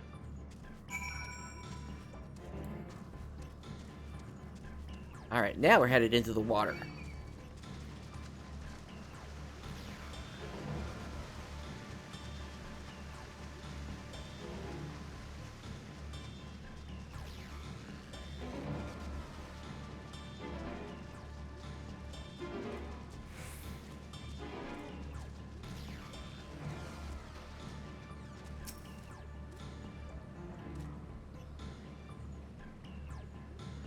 Yeah, definitely a bad situation.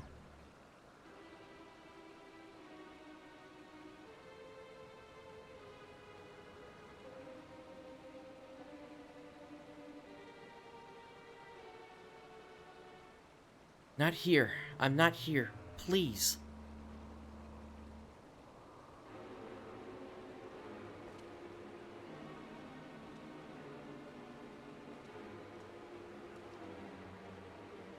By that rock, is she? Very well.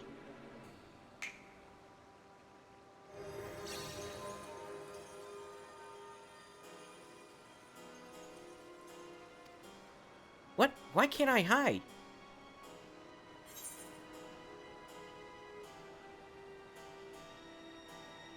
There's no need to run, Metion.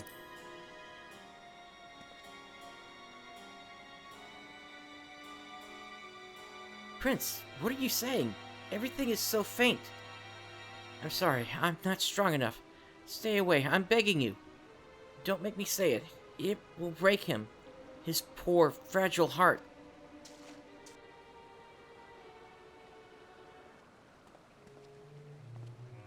Now we have a chance. Once the others are in position, the two of us can herd her into their midst.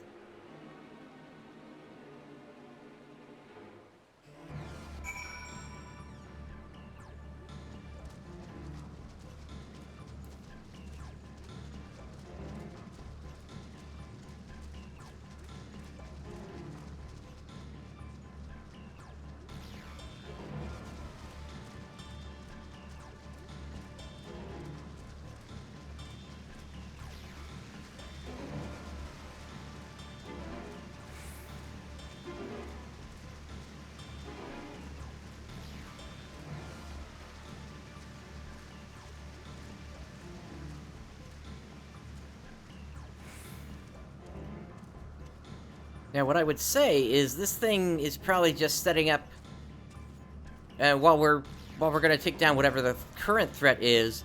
I have to wonder if they're also setting up whatever this extraterrestrial threat is as what's going to propel the series forward from here.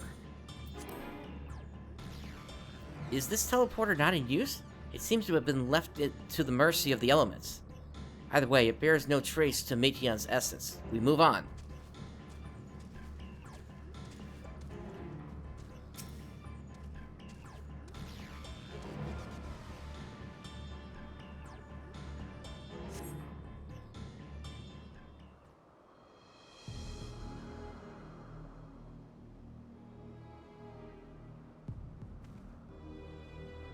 There, I see her.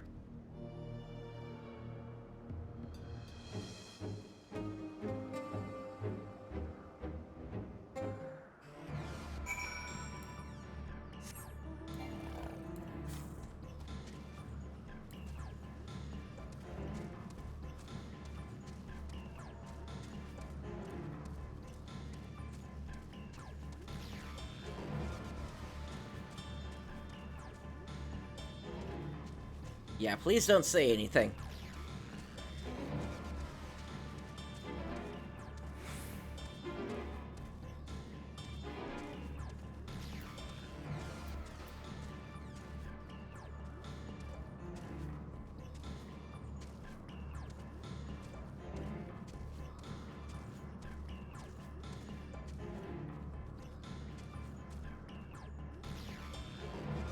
And again, they have been bringing up the live stream a lot lately.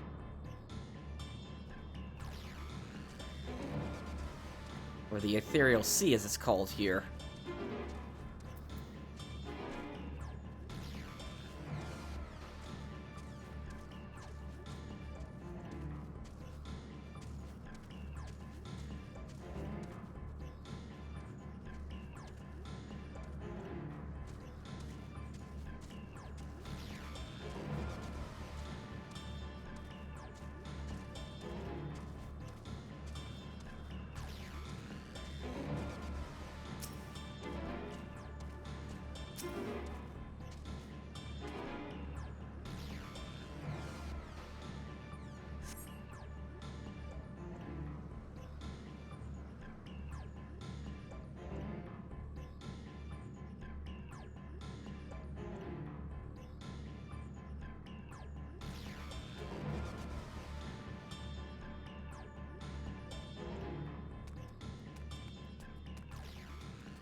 Aha! Give chase. We shall herd her into the shelter.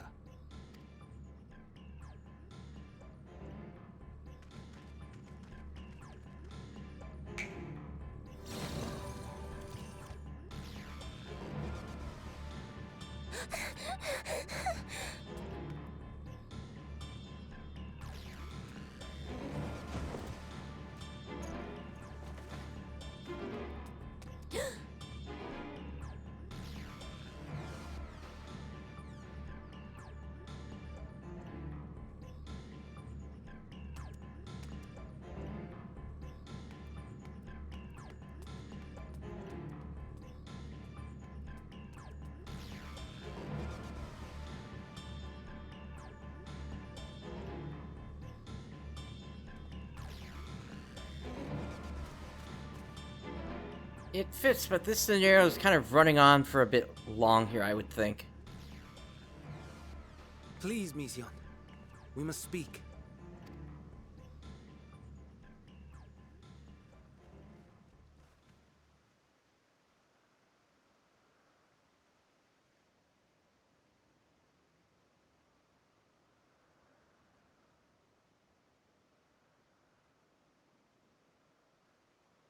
I'm sorry, Hermes.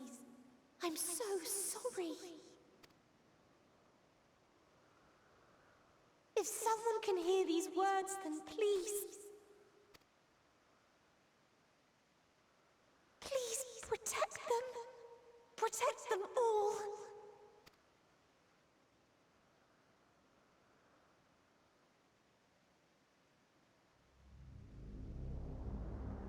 Individual self-suspended. Connection with shared consciousness stable. Our survey is complete. We shall now report our findings.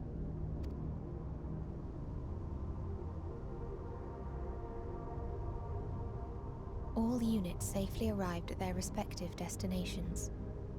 Seeking answers to Hermes' question, we attempted to make contact with the intelligent denizens of each star. Results are as follows, in order of numerical code. Enna. Traces of civilization found. Structures believed to have served as domiciles. No extant life forms detected. Dio. Ruined remnants of buildings scattered across star, surface of which is encased in ice. Presence of life could not be verified. Tria. Evidence of large population centers, akin to cities recovered. No extant life forms found, only their lingering essence. So then something out there is destroying all life. Tessera. Edifices surmised to be abandoned residences found. No extant life forms detected. Deadly plague or extreme environmental degradation likely to have led to mass extinction. They are all dead. Octo. Star found in state of violent conflict. Contact successfully made with inhabitants, but deployment of weapons of mass destruction resulted in total annihilation of local population shortly thereafter. Yeah. Inea. Star is a barren desert. No identifiable flora found. Bones of living beings resembling men discovered beneath sands, but determination regarding their intelligence inconclusive.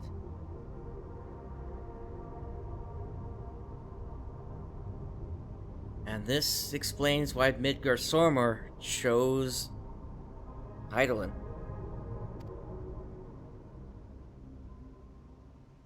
Remind me, Hermes, what exactly was the question you entrusted to Meteion? I tasked her with asking what others live for. What gives their lives meaning. Did you consider what may happen if the premise of the question is flawed?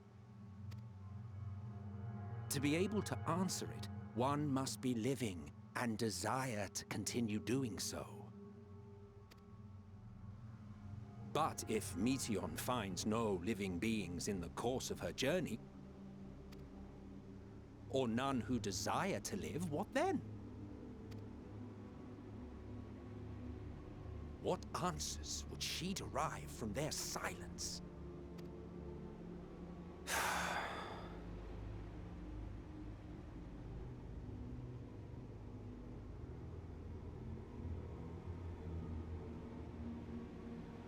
Meteion, enough! Suspend your mission and return hither at once. Decapente. Local civilization once flourished under auspices of higher power. Said power later laid waste to civilization in fit of rage.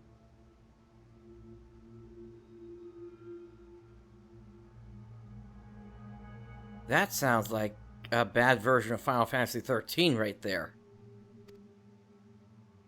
Upon revealing this to me, entity elected to self-terminate in lieu of providing answer to question. No other intelligent life forms found. Turning a deaf ear, are we? We are taking Meteion back to Amarot. As I understand, we will need her if we are to bring back all of her sisters. Yes.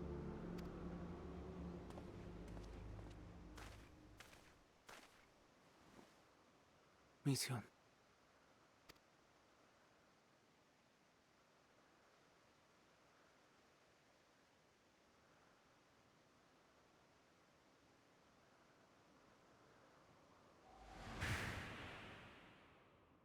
It isn't right, is it? It isn't right to turn away from the answer. Even if the answer is pain.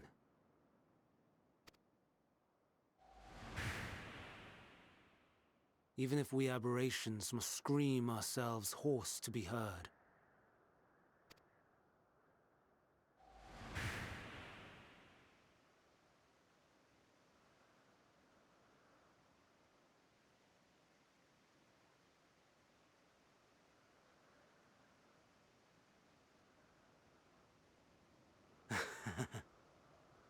Aye.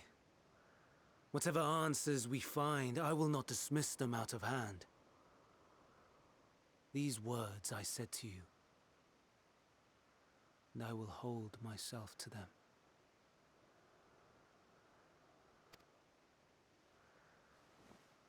I think he's gonna accept.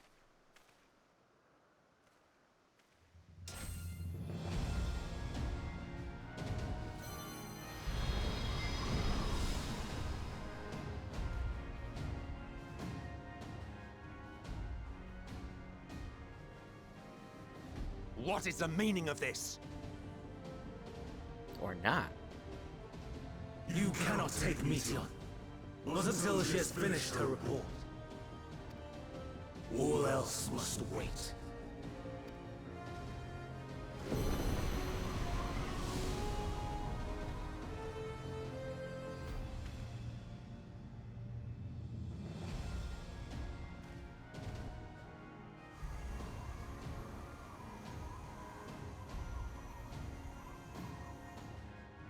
You fool!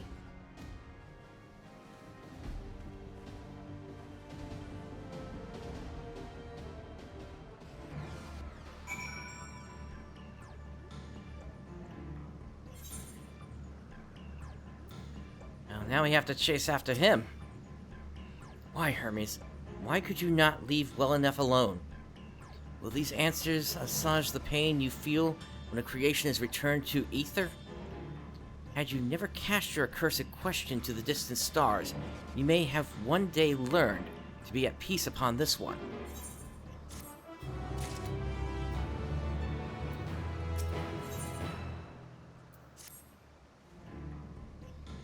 Hermes has headed to Catissus. Considering the expansive dimensions of the place, even we may have a difficult time locating his ether. All I can say is that he entered from the rooftop and likely arrived in the uppermost point in the facility. So, do we pursue him? Of course we pursue him, no matter what Hermes might be thinking. Meteion is a potential threat that needs to be brought under our control. Convocation's duty to safeguard this star takes precedence over any personal stake in the matter. Venat, Prince? 'Tis clear we stand on a precipice, but we have yet to determine beyond the shadow of a doubt that Meteion is the hand which tips us over the edge. Nevertheless, if we are to learn the truth of the final days, we must give chase. And even if neither Hermes nor Meteion is ultimately responsible, we cannot leave them to suffer this torment alone.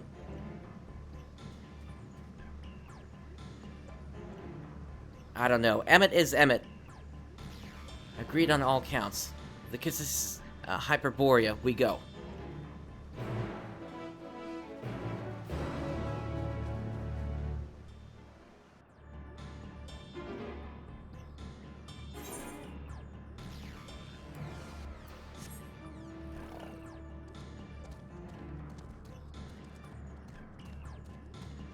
Alright, that building up there then.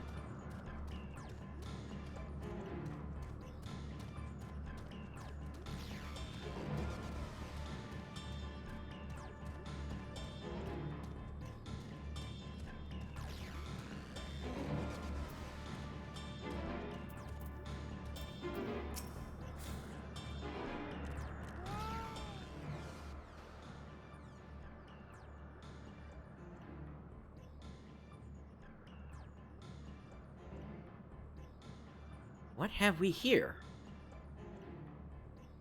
Excuse me, has something happened inside Catissus? Mistress Venat, I'm so glad you're here. No one knows what prompted it, but the alarm was sounded and Catissus put into a state of alert. Procedure dictated that we evacuate immediately, and we have yet to investigate further. This is Hermes doing, obviously. And what does this state of alert entail exactly? A field of dampening magic is draped over the entire facility, usually in response to escaped entities and the like. Catis's scholars and observers are unaffected, but everything and everyone else is weakened to a fraction of their usual capabilities. Then consider us forewarned. We do, however, have urgent business with Chief Hermes, and must enter the premises regardless.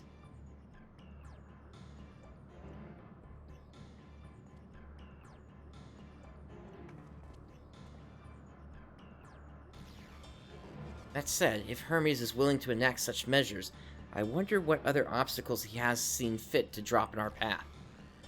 With that enfeebling spell in place, we're not like to be at our fighting best. And I was hardly an effective combatant to begin with. I've little to offer beyond my ethereal vision. Then you will put that talent of yours to good use. You were fairly skilled at spotting weaknesses, if I recall. Fairly skilled? Now you've gone and raised everyone's expectations. You all need only make the most of your strengths, and I will fill in the gaps as required. I was once a Zem, after all. 'Twas my job to rise to the occasion, be that as defender, aggressor, or healer. I feel better about my lack of prowess already. And you, Emet-Selch, can impress us with your arcane majesty. You lob potent spells as easily as breathing, but can also channel that power in a protective manner if you so choose, yes? Well, yes, should the situation call for it. Excellent. That should cover us on all fronts.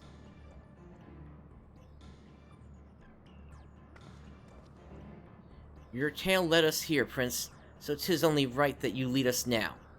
No matter what lies ahead, we will win through to Hermes and Meteion.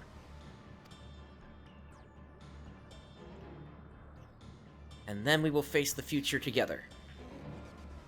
Could be, yeah. Could be, if this isn't a dungeon, it's going to be a duty. A solo duty.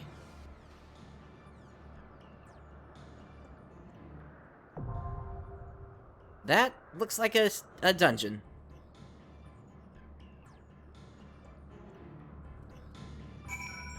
Alright. So with that, before we head in here, I do want to take a little bit of a longer break here, as I have been going for about 5 hours at this point here. This will probably be closer to between 15 to 30 minutes for this break here, but I will be back. And, yeah, please stand by, everyone. I will be back as soon as I can. Thank you for watching.